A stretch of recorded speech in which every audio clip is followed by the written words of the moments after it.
Pendant très longtemps, on a estimé que les filles n'avaient pas besoin d'aller à l'école, au prétexte que leur capacité intellectuelle était limitée. C'est sérieux. Des scientifiques planchaient même sur le sujet.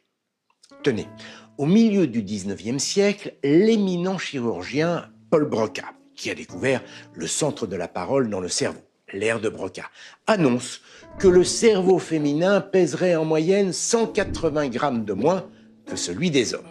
Et son verdict est sans appel.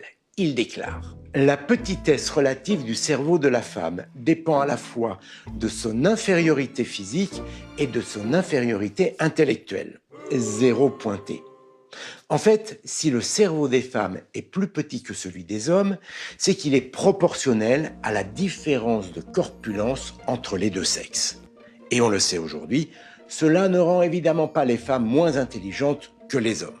Malgré tout, certains stéréotypes ont encore la vie dure sur les bancs de l'école. On dit souvent des filles qu'elles sont plus bavardes et moins bonnes en maths. Les garçons, à l'inverse, seraient plus bagarreurs, mais meilleurs en sciences. Alors qu'en est-il vraiment?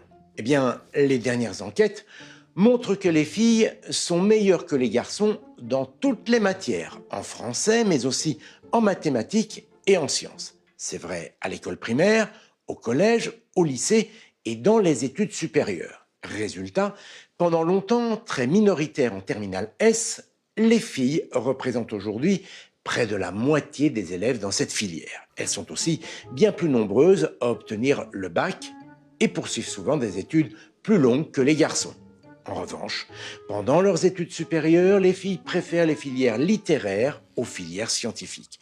Tout simplement parce qu'elles s'interdisent encore certains métiers traditionnellement réservés aux hommes, et souvent mieux payés. Par exemple, les femmes pilotes de ligne, informaticiennes ou chefs d'entreprise sont très minoritaires. Là encore, l'intelligence n'a rien à voir. C'est l'éducation différenciée donnée aux enfants selon leur sexe qui explique ces écarts.